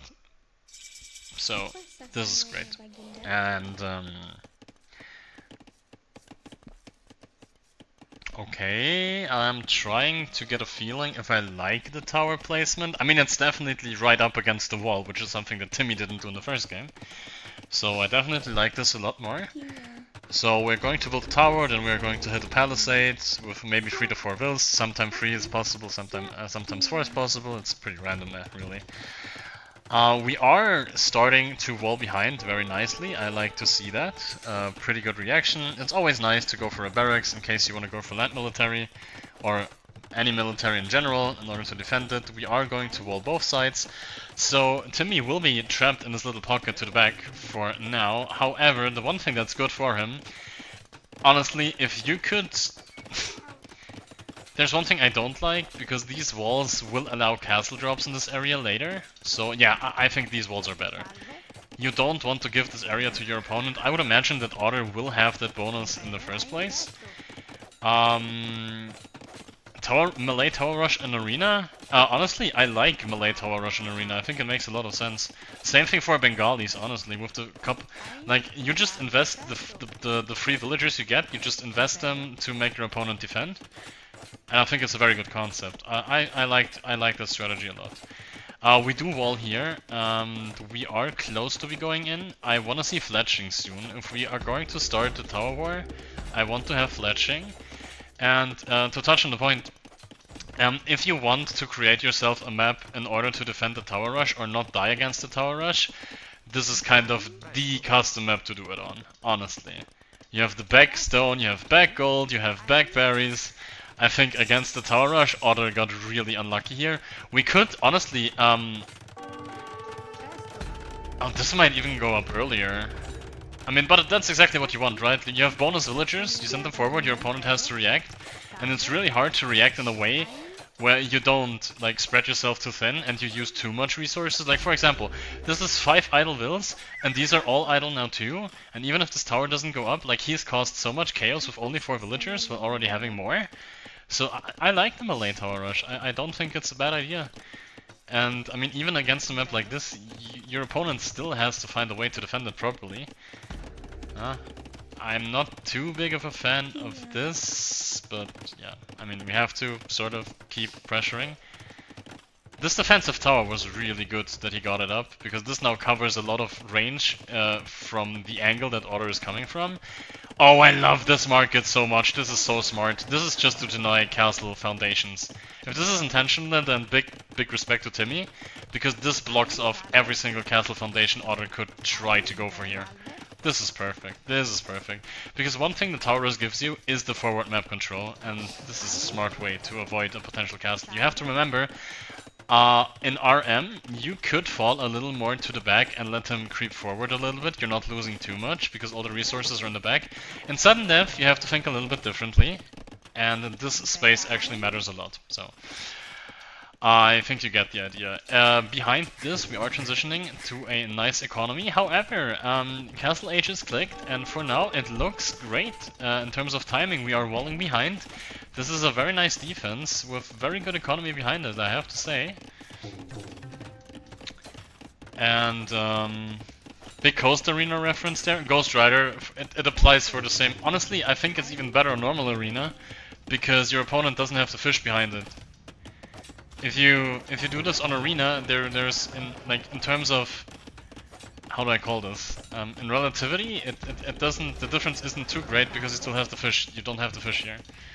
So I think on Arena it's even better of a, or even bigger of an advantage.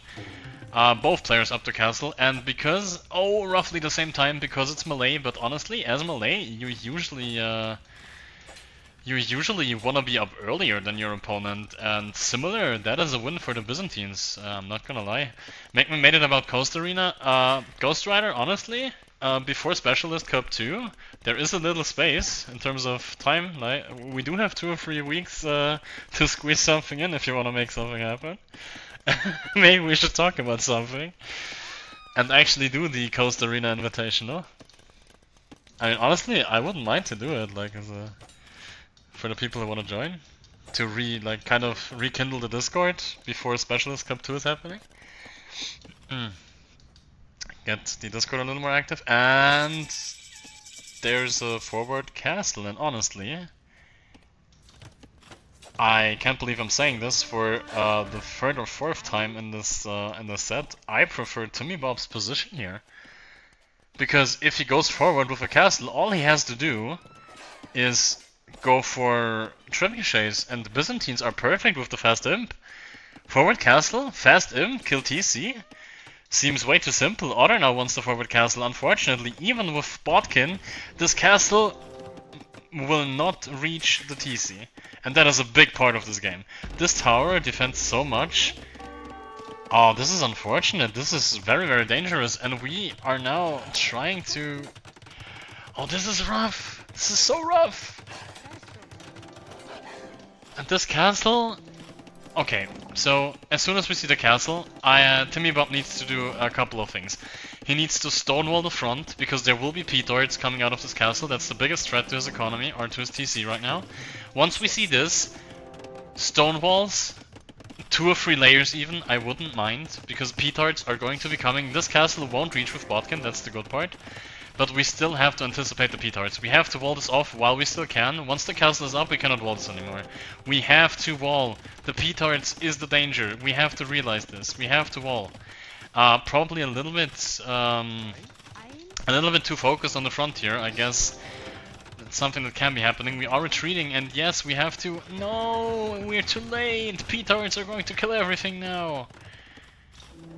Yeah, and we are not hesitating. That's immediately what happens. And this is a little sloppy. Timmybob is not aware of that possibility. He's probably happy that this castle is not doing anything for now, but we are forgetting about the best unit in the game according to the other one. This TC is wide open! Do we simply forget about P-Torts? The only thing we have to do is not die here immediately. Now the Stonewall is coming up here. We can still Stonewall this. Please, I wanna see it. It only takes 5 P-Torts and we're busting through the house already. We have such a good win condition over here. Please, we are on stone, we can afford the walls. And yes, it sounds like I'm rooting against Order, but I want people to make the right choices in sudden div, to not die against this. I don't know what to call this, like P-Torting. This doesn't work.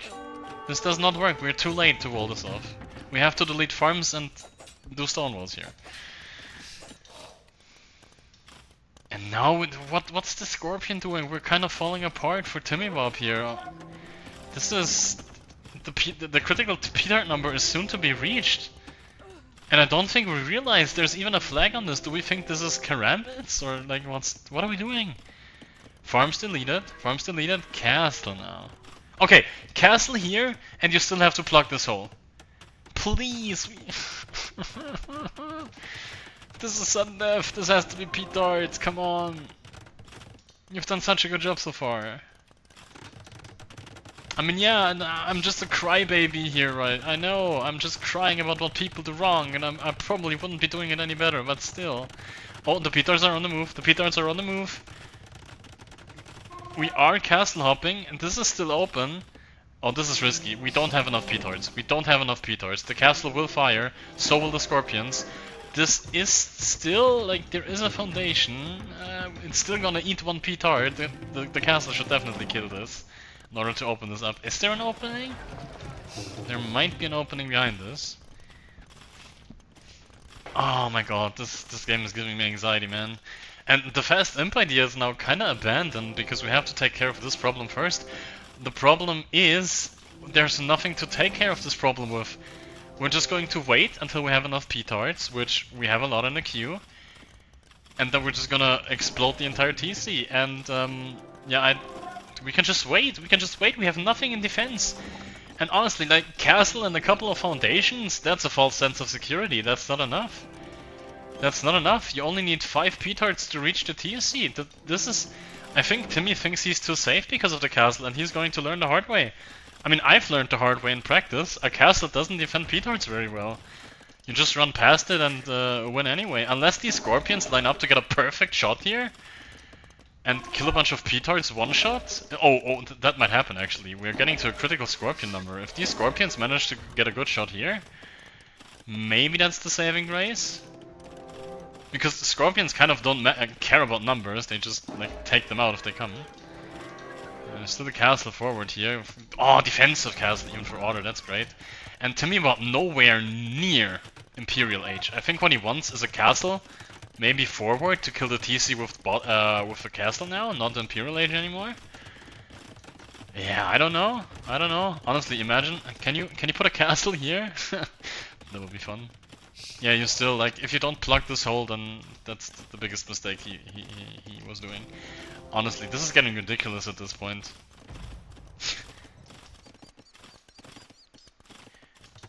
Second castle coming in now. This is the tension between the castle standoffs. Like, both players drop the castle forward, and usually you expect the game to end very fast after that, but there wasn't really much happening. Like, this is kind of... I mean, this has to be so suspicious. This has to be so suspicious. The flag was on here for forever. We haven't seen a single karambit. We have to know that this is 100 petards. At least we have to assume. And these two castles don't really... Honestly, I would have preferred to set... Instead of... Honestly, not only does this castle not do anything, I would have preferred to sell the stone in order to click to imp so we can pressure. I think that might have been the better play here. Because, like, what are you doing with these castles if you're not an imp? These don't do anything. You sell the stone, you click imp, and you try to kill this with trebuchets. That's what you do. You don't have time. And, yeah, the game-deciding moment will happen in a second. I'm like... The tension will be released. We are adding rams. Oh, I'm so happy. I'm so happy. I think Otter took what I did against him today in a practice game, and he's adding rams to help the petards break in. If this is... If he thinks about our practice game we played today, I'm gonna be super honored. Maybe he just does it because it's the right play to do, or a good play to do. You just freed away with a couple of rams, and then you send the petards in. The rams are super good at taking TC fire and castle fire too. Scorpions don't really do much damage against them either. But I'm wondering, where are the walls? The house foundation goes down, there is a way in. At any point the petards will be coming. Imp is nowhere near, so this position is irrelevant, as dangerous as it looks from the outside. We are going... Oh, this is so smart. The rams will clear up a bunch of space for the petards to run through, so it's not going to be as easy to wall through, because the petards can always just explode the foundations. This is not... There's no way, there's no chance we stop this. There is not a single chance we stop this. Once these buildings go down, we are going to send it. It is 20 petards. You go... No, this is... If this Mangonel and these Scorpions don't get miraculous hits, this is over. We just have to walk through here now. Yeah, this is... Yeah. Okay, the moment of truth. The castle is firing. The Scorpions have to shoot! Can they block the way? No! We lost everything! The Scorpions did it! The Scorpions did it! The shots are there! It'll be blocked off the choke point!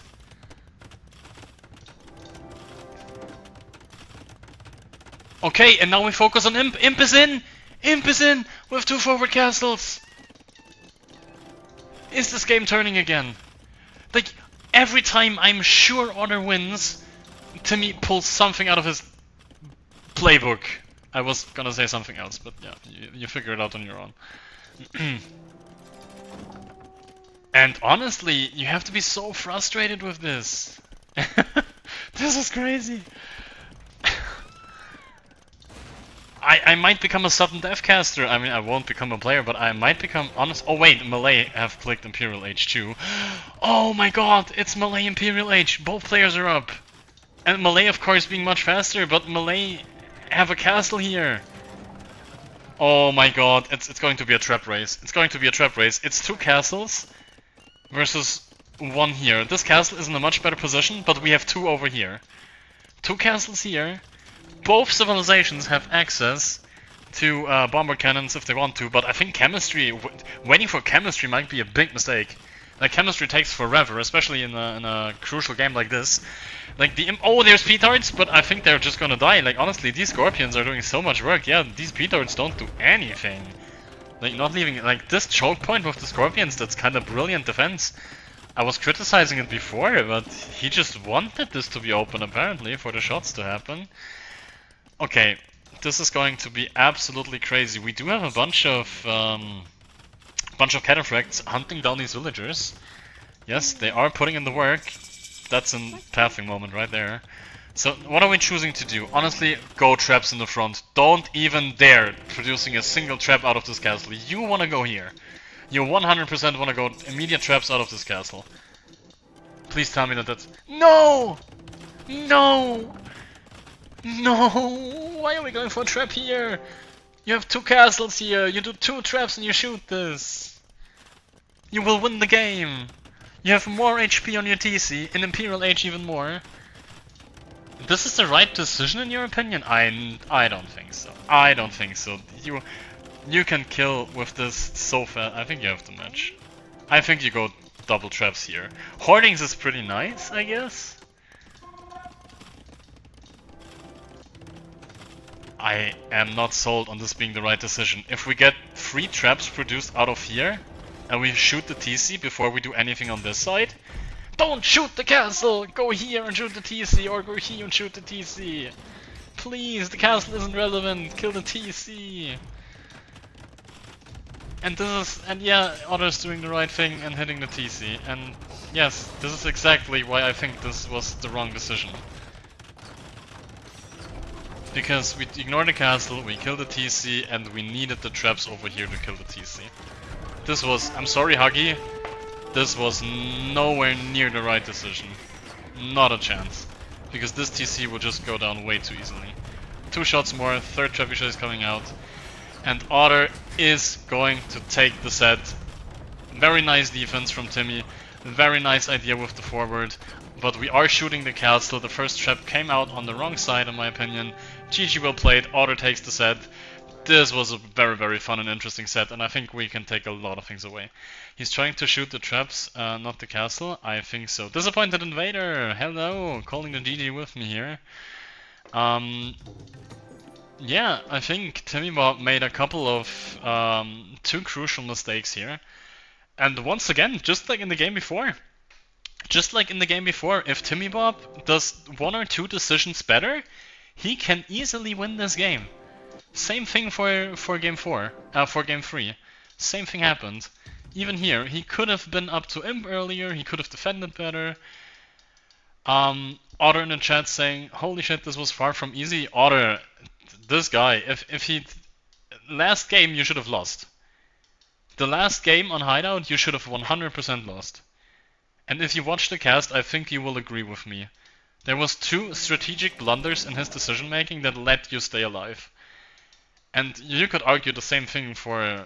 You should argue the same thing for this game. But on Hideout you should have been dead. 100%. And then on this one you should have been too, yeah. He should never have put the castle here. He should have sold the castle, bought his way up to Imperial Age way earlier, and just killed this TC with a trap. The Scorpion defense was brilliant to see. Like, we were anticipating the release of the petards, and we were so worried, or at least I was, because he didn't really properly wall this. But the Scorpion defense through this choke point was very nice. Yeah, he should have gone Imperial Age. 100%. This second castle didn't really do much. Sell the castle, go Imp like half a minute earlier, and you win here. And also, honestly, what he was doing, he was, first of all, his first trap came out here, which is a big mistake, because it was just a race who shoots the TC first at this point. So the first trap here is a mistake, and here he's shooting your castle, not the TC. That's the second mistake. And I think in the moments when decision making mattered the most, you made the sharper decisions. Timmy, however, he managed to put himself into winning positions in a lot of these games. Honestly, like if he plays it smartly, then I think he has. You dodged a bullet there, my friend. Maybe a little bit of an elo difference as well, being part of those decisions, of course, but nothing to take away from Timmy. He played a hell of a set. And yeah, Malay is kind of bailing you out. I do like the tower rush on. I do like the tower rush here, definitely. I do like that approach. Well, this is it. I'm happy Otter won. I was kind of rooting for him. I was impressed by Timmy, and nonetheless, I'm happy you won. This means that we do see you advancing into the semi-final of the winners bracket, which is already quite an achievement, and I think you're having a lot of fun with this tournament. And yeah. Yeah, I mean, this is a tournament of underdogs, right? Like, if there's such a streamlined win condition, you only have to achieve that one thing, not multiple things. And you can kind of you can let everything else fall apart, right? Like, you can let your economy fall apart, you can let your base fall apart. You only have to win at this one thing. You have to do that one thing better and faster. I think it's definitely a game mode for underdogs, 100% for sure. So let's go to the draft. Let's show it one last time. The other one takes it 3-1. 3-1 is not as close as the set actually was within those games, honestly. And yes, Otter, just to explain it to you, your opponent on the hideout game, if he doesn't go forward ranges but forward siege, I think you're dead. And also, when he placed his castle, he could have placed it right against your TC, and then you're dead.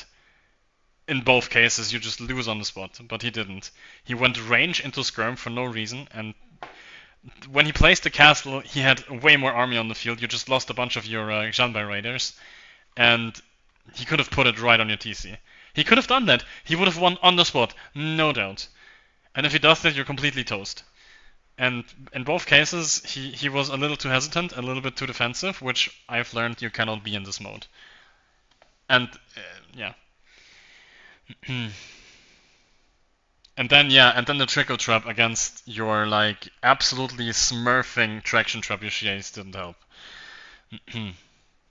Free castle instead of earlier imp, probably not a good play.